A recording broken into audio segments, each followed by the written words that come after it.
11th की class में आप सभी छात्रों का स्वागत है। आज हम experimental verification of static friction देखेंगे। पिछली क्लास में आप लोगों ने देखा था कि फ्रिक्शन किसे कहते हैं, तो हमने बताया था कि जब कोई बॉडी दूसरी बॉडी पर फिसलता है यानी स्लिप करता है या स्लिप करने का टेंडेंसी रखता है, तो उस फिसलने का या फिसलने के गुण का एक टेंजेंशियल फोर्स विरोध करता है उस कांटेक्ट सरफेस पर, जहां पर दोनों सरफेस कांटेक्ट में है, उस सतह पर। वही फ्रिक्शनल फोर्स है। यानी फ्रिक्शन हमेशा स्लिपिंग का विरोध करता है, मोशन का नहीं, गति का, चाल का नहीं, फिसलने का विरोध करता है। ठीक से पकड़िए बात। हमने कहा था कि फ्रिक्शनल फोर्स दो प्रकार के होते हैं, स्टैटिक फ्रिक्शन और काइनेटिक फ्रिक्शन। जब बॉडी रेस्ट में रहेगा तो स्टैटिक फ्रिक्शन, रेस्ट में है लेकिन फिसलना चाहता है, और जब मोशन में है तो काइनेटिक फ्रिक्शन। आप लोग के मन में सोच हो रहा होगा कि ये रेस्ट में रहेगा और फिसलने गुण कैसे होगा। तो आप देखिए कि जैसे मान लीजिए कि हमने एक ये लकड़ी का एक तख्ता, एक प्लैंक ले लिया, इस पर एक हम वस्तु को रख दिए, एक वस्तु को रख दिए हैं, देखिए आप यहाँ पर रख दिए। अब हम इसको धीरे धीरे तिरछा करें, थोड़ा तिरछा कर दिए, थोड़ा हम तिरछा कर दिए, और देखिए इस पर रखा हुआ वस्तु अगर नहीं फिसल रहा है, इस पर रखा हुआ वस्तु फिसल नहीं रहा है, लेकिन वस्तु रखा हुआ है। इस वस्तु पर देखिए नीचे एक mg बल लग रहा होगा, इधर ऊपर n लग रहा होगा, और इस mg का एक कमेंट इधर mg sin थीटा लग रहा होगा, और इधर नीचे इधर mg cos थीटा लग रहा होगा। और इस mg sin थीटा से यह नीचे फिसलना चाहता होगा लेकिन नहीं फिसल रहा है, फिसलना तो चाह रहा है लेकिन नहीं फिसल रहा है। mg sin थीटा से फिसलना तो चाह रहा है लेकिन नहीं फिसल रहा है। फिसलने से कौन रोक रहा है? जो रोक रहा है वो है फ्रिक्शन। जो फिसलने से रोक रहा है वो है फ्रिक्शन, और ये फ्रिक्शन mg sin थीटा के बराबर है, इसलिए यह ब्लॉक नहीं फिसल रहा है। mg sin थीटा के बराबर है फ्रिक्शन, यानी ये जो फोर्स है, एक फोर्स जो mg के बराबर है, वो इसको फिसलने से रोक रहा है, तो वो फोर्स फ्रिक्शनल फोर्स है। या नहीं फिसल रहा है, रेस्ट में है, लेकिन इसको फिसल नहीं रहा है, यानी रोक रहा है फिसलने से, यही हो गया हमारा स्टैटिक फ्रिक्शन। ठीक है, रुका हुआ हमें फिसलने का विरोध करा हुआ है हमारा स्टैटिक फ्रिक्शन। तो आज हम देखते जा रहे हैं experimental verification of static friction. आइए शुरू करते हैं, कुछ इसी तरह के एग्जांपल शुरू करेंगे हम।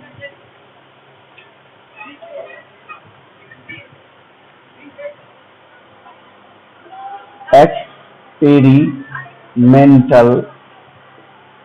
Verification of static friction। Experimental verification of static friction. ध्यान दीजिए, जैसे ये कोई रफ सरफेस है, रफ, उस पर कोई ब्लॉक रख दिया है, यहाँ पे एक पुल्ली लगा हुआ है, ये धागा है, और यहाँ पे एक पलड़ा जोड़ दिया, और ये मास m है, और इसमें एक वेट रख दिया।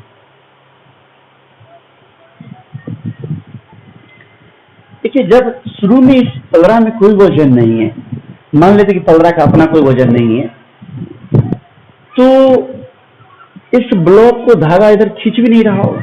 ये जो स्ट्रिंग है वो दाईं तरफ ब्लॉक को नहीं खींच रहा होगा। तो यह चूंकि हॉरिजॉन्टल सरफेस है, रफ हॉरिजॉन्टल है, हॉरिजॉन्टल सरफेस है, ये हॉरिजॉन्टल सरफेस अभी फिसलना भी नहीं चाह रहा, और नहीं फिसलना चाह रहा होगा तो कोई इसका विरोध भी नहीं कर रहा, यानी कोई घर्षण बल नहीं लग रहा। देख रहे हैं, जब पलड़ा में कोई वजन नहीं है तो कोई घर्षण बल नहीं है, उसमें घर्षण बल 0 है। अब मान लीजिए इस पलड़ा में हम 50 ग्राम का वस्तु, थोड़ा सा छोटा वजन, 50 ग्राम रखने पर इसमें कुछ नीचे mg यानी कुछ इसका वेट लग रहा होगा, mg लग रहा है, ये वेट W=mg, वेट=mg। तो यहाँ धागा में कुछ टेंशन भी हुआ होगा, और इस टेंशन की वजह से यह आगे फिसलना चाहता होगा लेकिन नहीं फिसल रहा है, यानी इसको फिसलने से रोक रहा है कोई फोर्स, वो हमारा है स्टैटिक फ्रिक्शन। और वो फोर्स कितना होगा तो जितना ही टेंशन लग रहा होगा, टी के बराबर एफ होगा, तभी तो ये नहीं फिसल रहा है। अगर ये एफ ज्यादा हो जाएगा टी तो पीछे भागने लगेगा। ऐसा होता है कभी क्या, पीछे भागने लगे? नहीं होता। मतलब ये एफ कभी भी टी से बड़ा नहीं हो सकता। अब 50 ग्राम में नहीं फिसल रहा था तो हम क्या किए, इसको 100 ग्राम डाल दिए और देखते हैं। 100 ग्राम डाल दिए तो एम बढ़ गया तो डब्ल्यू का मान यानी वेट का मान बढ़ गया। वेट बढ़ गया तो टेंशन भी बढ़ गया, तनाव भी बढ़ गया। फिर भी ये फिसल नहीं रहा, यानी टी का मान बड़ा हो गया है, फिर भी नहीं फिसल रहा है, मतलब एफ का मान भी बड़ा हो गया है। देखिए ना, स्टैटिक फ्रिक्शन का मान बड़ा हो गया। पहले कुछ नहीं था, 0 था। उसके बाद जब 50 ग्राम डाले तो 50 ग्राम के हिसाब से एफ हो गया था। अब 100 ग्राम डाल दिए तो 100 ग्राम के एफ हो गया। एफ का मान बढ़ रहा है और ये रेस्ट में मतलब स्टैटिक फ्रिक्शन है, स्टैटिक फ्रिक्शन का मान बढ़ रहा है। अब हम क्या कि 500 ग्राम डाल दिए। 500 ग्राम डाल दिए कि अब जैसे लग रहा है कि डमाडोल से हल्का हल्का सरकने की स्थिति में, लेकिन सरक नहीं रहा है, सरक की स्थिति है, डमाडोल स्थिति बनी। इसका मतलब ये फ्रिक्शन का मान जो है तो फिर से उस 500 ग्राम के लिए जो टेंशन होगा उस टेंशन के बराबर ये स्टैटिक फ्रिक्शन का मान हो चुका है। अब हम 500 ग्राम से थोड़ा भी बढ़ा दें, जैसे 501 ग्राम कर दे, थोड़ा सा बढ़ा दें, तो फिसलने लगेगा। इसका मतलब अब ये स्टैटिक फ्रिक्शन का मान अब और नहीं बढ़ा, अब टी बड़ा हो गया, इस फ्रिक्शन के अधिकतम जो क्षमता था उससे बड़ा हो गया टी, तो फिसलने लगा। और जब ये फिसलने लगा, 500 ग्राम पर फिसलने लगा, तो हम इसमें 2 ग्राम कम कर देते हैं, 499 ग्राम कर देते हैं, फिर भी देखते हैं लगातार फिसल रहा। ऐसा करके आप देखिएगा, ऐसा होता है। तो इन सब बातों से क्या निष्कर्ष निकलता है? तो इस प्रयोग से जो मैंने अभी समझाया उससे निष्कर्ष निकालता है कि फ्रॉम दिस एक्सपेरिमेंट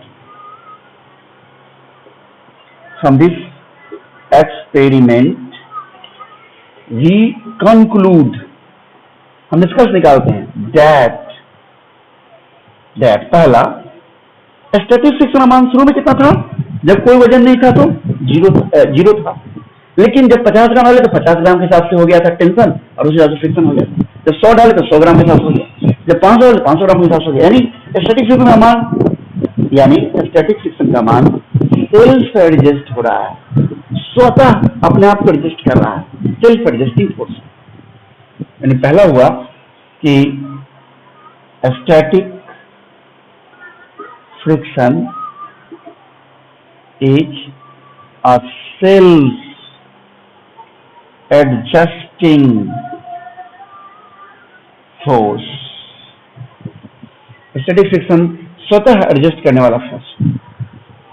दूसरा बात, स्टैटिक फ्रिक्शन का मान शुरू में 0 होता था, अब बढ़ते बढ़ते ऊपरी सीमा तक गया, 500 ग्राम तक के हिसाब से अपने आप को लाया, लेकिन 500 से अधिक करने पर ये अब और नहीं बढ़ा। यानी the value of static friction varies from 0 to an upper limit, ऊपरी सीमा तक जाते हैं। उस ऊपरी सीमा को हम सीमांत घर्षण का सीमा कहते हैं। अब उससे ज्यादा हुआ तो फिसल गया, यानी उससे ज्यादा हमारा स्टैटिक फ्रिक्शन का मान नहीं बढ़ा। यानी static friction is a self adjusting force and its value varies from 0 to an upper limit. यहाँ लिखेंगे the value of static friction varies from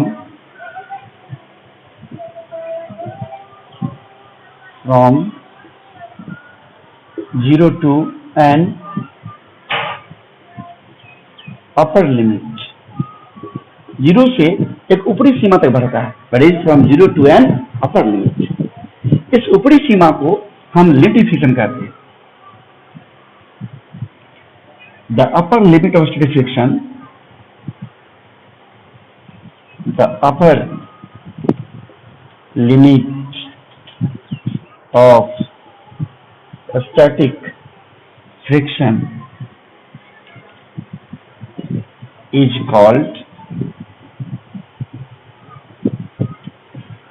limiting friction, सीमांत घर्षण, limiting friction। limiting friction मतलब हिंदी बोलेंगे उसको सीमांत घर्षण, सीमांत घर्षण, सीमांत घर्षण। देख रहे हैं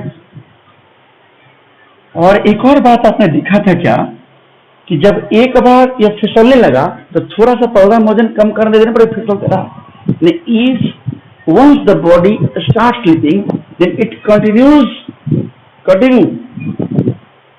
it means जब चलने लगा तब कुछ घर्षण लगा, काइनेटिक फ्रिक्शन, और काइनेटिक फ्रिक्शन का मान स्टैटिक फ्रिक्शन के अधिकतम मान से कम होता है। ध्यान दीजिएगा,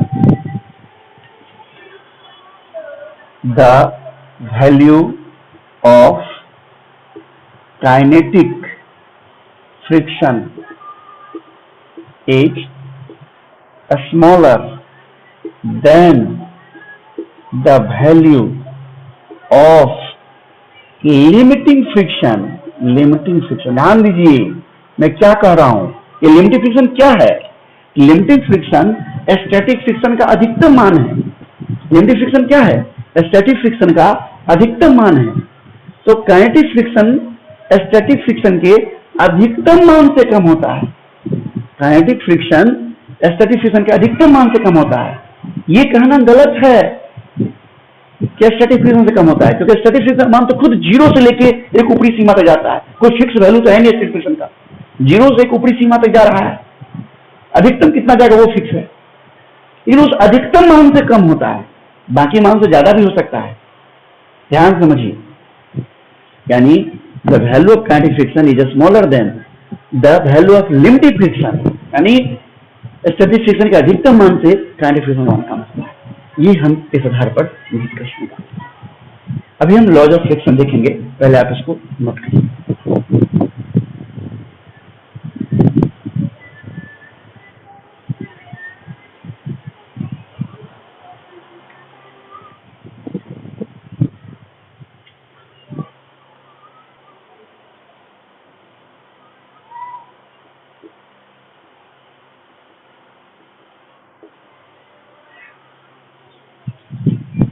लॉज ऑफ फ्रिक्शन, फ्रिक्शन के नियम, फ्रिक्शन के नियम ध्यान दीजिए। तो एक जो पहला नियम है वो स्टैटिक और काइनेटिक दोनों के लिए सही है कि फ्रिक्शन जो है तो सरफेस एरिया ऑफ कांटेक्ट जो हमको दिखाई देता है, मैक्रोस्कोपिक, मैक्रो मतलब बड़ा, MACRO मैक्रो मतलब बड़ा, मैक्रोस्कोपिक एरिया ऑफ कांटेक्ट पर निर्भर नहीं करता है। यह सूक्ष्म एरिया ऑफ कांटेक्ट, वास्तव में जो दो सरफेस को टच में दिख रहा है, दूसरे के कांटेक्ट में दिख रहा है, तो ये नहीं समझिए कि इस हथेली का सारा हिस्सा टच में, कहीं कहीं टच में, कहीं कहीं टच में नहीं है। तो वो सूक्ष्म एरिया जहां जहां कांटेक्ट में है उस पर निर्भर करता है, जो दिखाई दे रहा है बड़ा एरिया उस पर निर्भर नहीं करता है। यानी ये दोनों के लिए सही है। The value of static oblique kinetic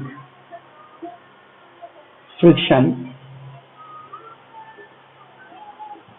does not depend on microscopic area of contact. It only depends on micro जगह नहीं है, स्कोपिक एरिया ऑफ कांटेक्ट। ये जो है वो निर्भर नहीं करता है बड़े, ये मैक्रो मतलब बड़ा होता है, बड़ी एरिया, बड़ा सरफेस एरिया जो कांटेक्ट में है, ये मैक्रो मतलब बड़ा, बड़े एरिया में नहीं निर्भर करता है। ये माइक्रो मतलब सूक्ष्म, सूक्ष्म एरिया पर निर्भर करता है। यानी काइनेटिक स्टैटिक फ्रिक्शन जो बड़ा एरिया दिखता है कांटेक्ट में उस पर निर्भर नहीं करता है, या सूक्ष्म एरिया जो कांटेक्ट में उस पर निर्भर करता है। ध्यान रखिए। दूसरा,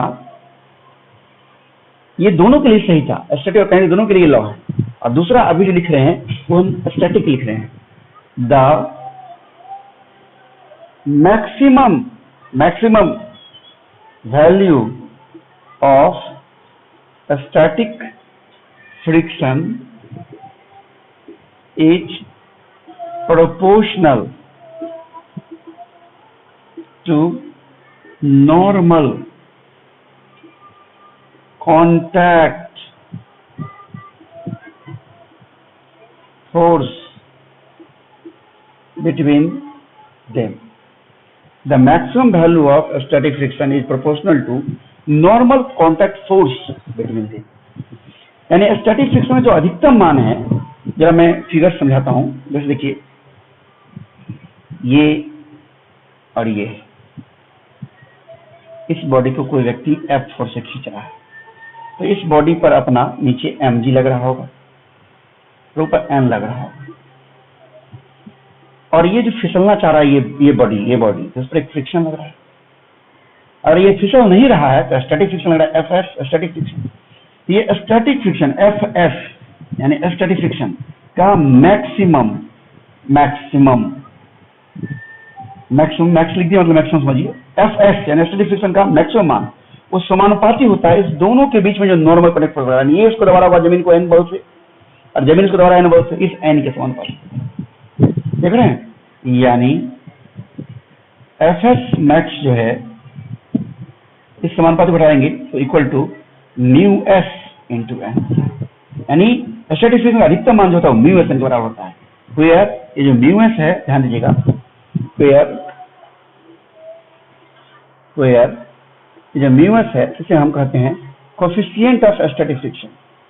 ये जो म्यू एस है हमारा, इसे हम कहते हैं coefficient of static friction. Where mu s क्या है? Coefficient of static friction.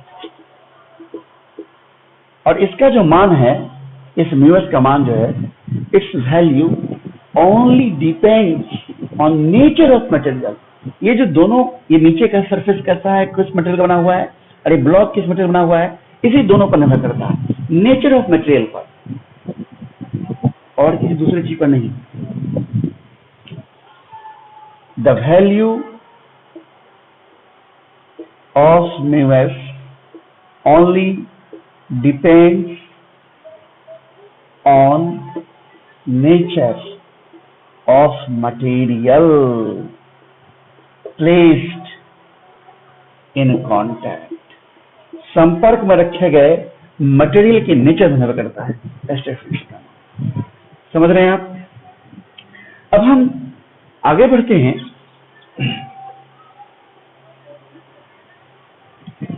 तो the value of mu S only depends on nature of material placed in contact. Material जो कॉन्टैक्ट में है उस पर इसका मान निर्भर करता है,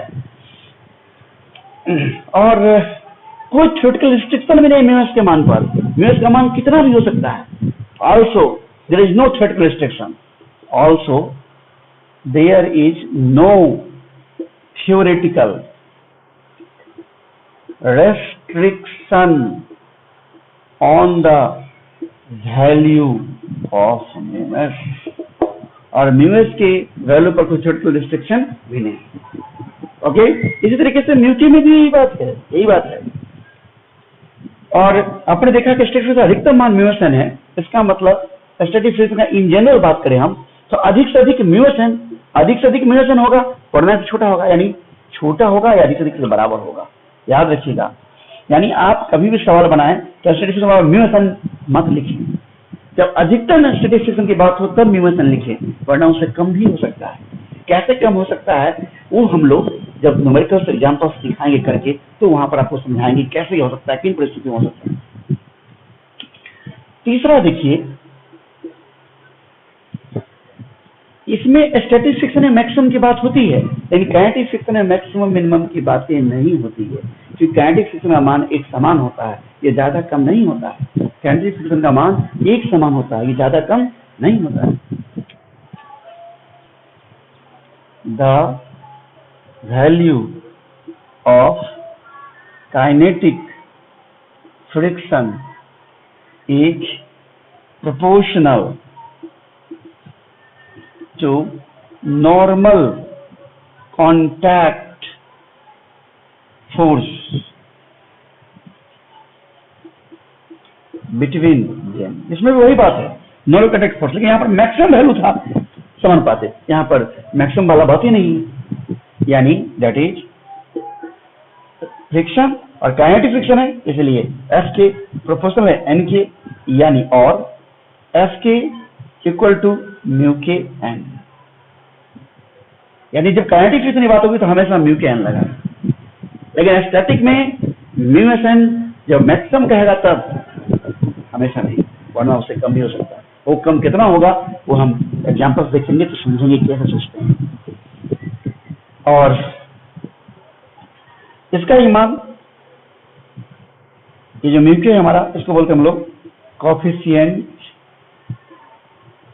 ऑफ काइनेटिक फ्रिक्शन, और इसका भी मान के साथ वही शर्त है जो इसके साथ है, it's value only depends on nature of material, its value also depends on nature of material.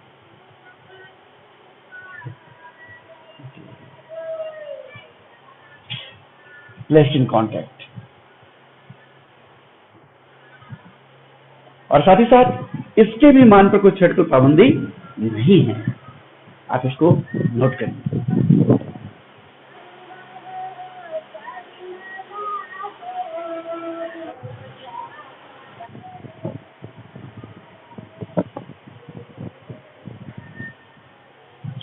हमने बोर्ड साफ कर लिया, एक एग्जांपल देखिए।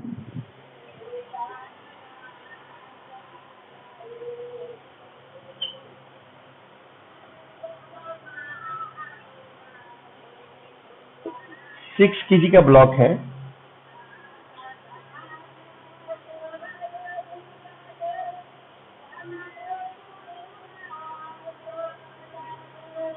और यहां हम 4 केजी, मान लीजिए 8 केजी का ब्लॉक लटका दिए। आप देखिए,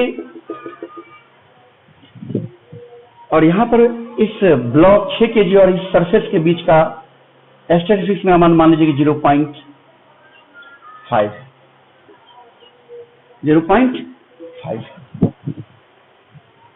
अब यहां पर आप देखिए, थोड़ा छोटा कर देते हैं, ज्यादा हो गया है। मान लीजिए कि इसको हम कितना लगा दें, इसको थोड़ा छोटा कर देते हैं, इसको हम 0.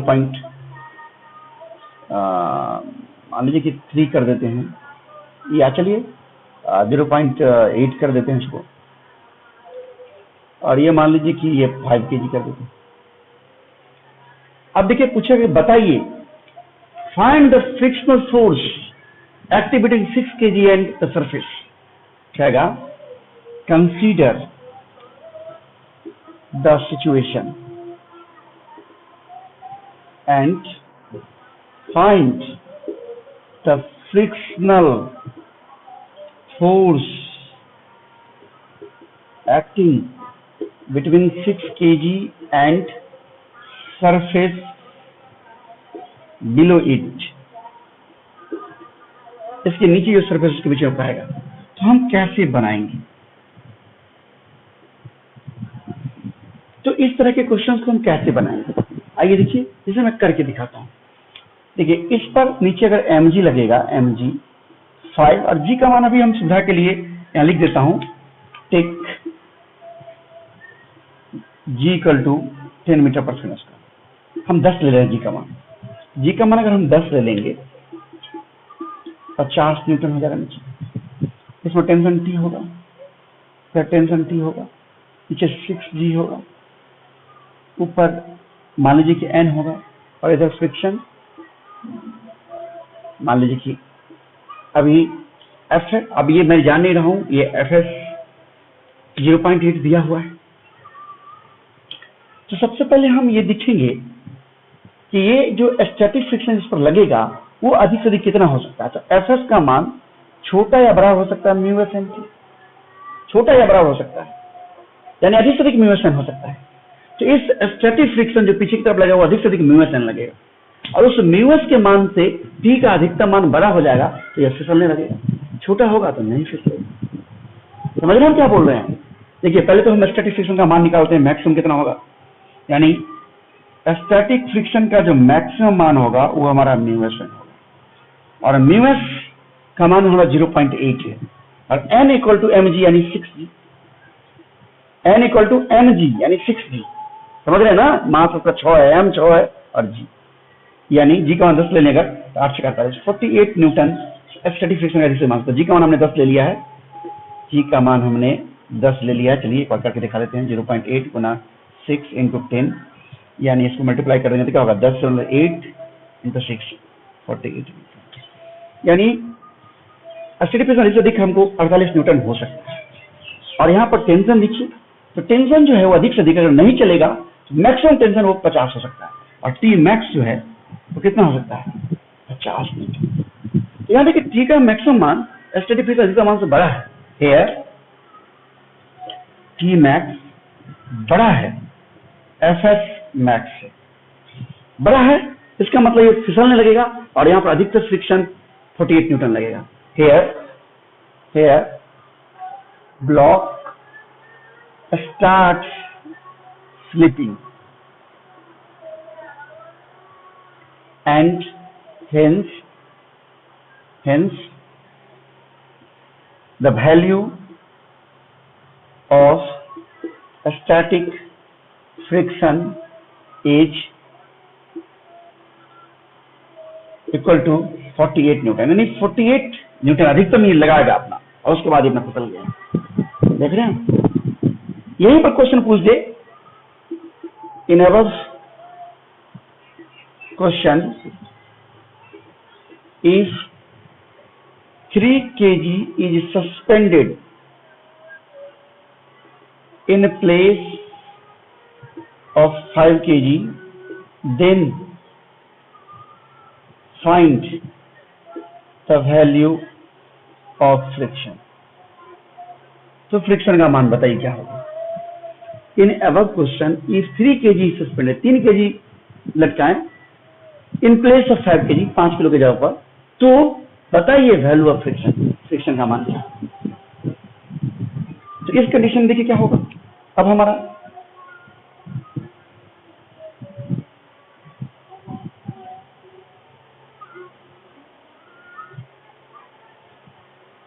अब हम 3 kg लटकाएंगे, नीचे 3g 30 न्यूटन लगेगा, टेंशन टी हो गया, टेंशन टी हुआ।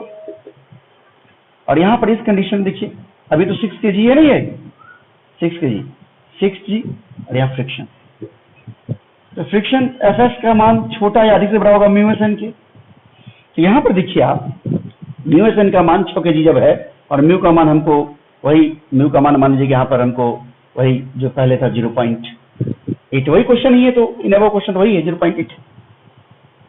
तो इस कंडीशन में देखिए स्टैटिक फ्रिक्शन जो हमारा मैक्सिमम है, स्टैटिक फ्रिक्शन जो हमारा मैक्सिमम है वो 48 न्यूटन, लेकिन टी का जो मैक्सिमम मान होगा वो हमारा 30 न्यूटन, यानी टी मैक्स क्या है, छोटा है एफ एस मैक्स।